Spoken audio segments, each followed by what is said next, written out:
lot of people ask me, what is the growth strategy for Dub? And here I am to tell you everything that we're doing to grow Dub.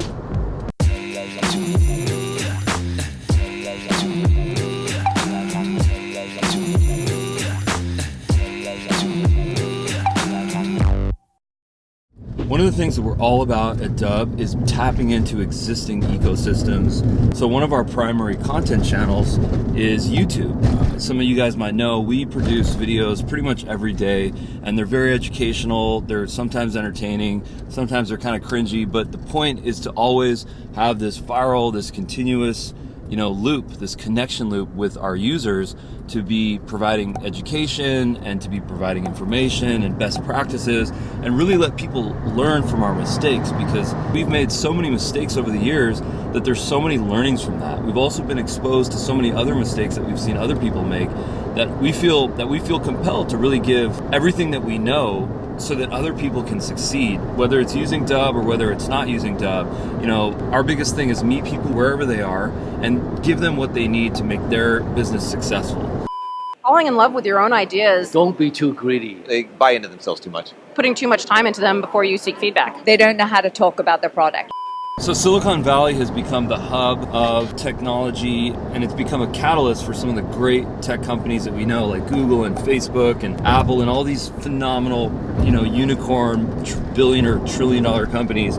But the reality is that it's not about the physical location about Silicon Valley. It's about the mindset. It's about the fact that people here are not afraid of risk. They're not afraid of failing. They try something, they pivot, they get customer feedback, they go through an entire process to put something out there. A lot of the tech that we use, a lot of the apps, it didn't start out what it is now. Instagram was not Instagram when it started out. It was a company called Ruben, and Snapchat was something else. Even Facebook was something else. The vast majority of the tech that we use was thought of as something completely different than what it is now. The reality is that it's gone through a cycle. It's gone through a complete change. It's gone through pivots. It's gone through feedback. People have been able to collect a lot of information to figure out what people actually need. Dub is no exception to that. A lot of people don't know this, but Dub actually started out as a marketplace, connect buyers and sellers. It was sort of like a newer version of Craigslist where you could connect with creative people.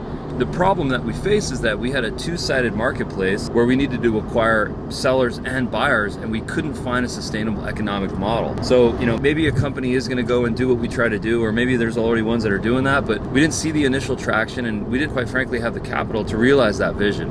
What we did realize, though, was that people wanted to use video to communicate. So our first iteration was actually for job seekers, people that were looking for a job, that wanted to pitch themselves, and to use video as a pitch instead of just emailing a resume. Because for anyone that's applied for a job, it's really hard. You email your resume and you go into a big box or a big inbox and it's probably not seen. So how do you punch through that? So our vision was that people can use video to pitch themselves. The problem with that iteration is that it was really hard to acquire job seekers. I mean, where do you find these people? And frankly, they're not really game to spend money on stuff because they're looking for a job. So it was really hard to figure out an acquisition model for that, and then also to figure out how to kind of monetize the whole thing. And that's when I realized that people in sales and marketing are the people that can leverage video the most. I mean, everyone that's in sales and marketing is using video in some capacity, whether it's they have one video on YouTube, or they're doing a weekly video, or they're doing screen videos, or whatever it is. Everyone's connected to videos in some way. Sometimes it's tutorial videos, sometimes it's promotional videos. So people have this connection. And what I said to myself as I started to see people using video and kind of duct tape tech together was that there needs to be some sort of an all-in-one solution that can allow people to do the whole thing, the creation process, the sharing process, the tracking, embedding, everything that they need to do to fully realize video, to basically monetize and to just get ROI and to increase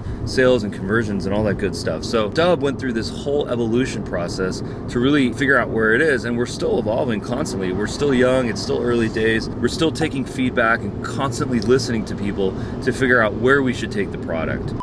Hey, real quick, I am shooting this little video with an app called Dub. And Dub lets you install a browser extension in Chrome, so it's up there in the menu. You just click that, camera opens, shoot your video, save it. You can change details about it, and then send it off. Send it in an email, share it on social media. It's a really cool, very simple, very quick way to shoot a video with a webcam and use it however you need to use it. You know, there's a lot of different directions that we can go in. People ask us to create editing tools, and people ask us to create distribution tools and more ways to do X. And the reality is that we have to pick and choose wisely and make sure that we're on a path that drives the most amount of growth and the most results for our users. So just like you guys, our goal is to also grow Dub, and we're trying to do everything that we can to take our company to the next level.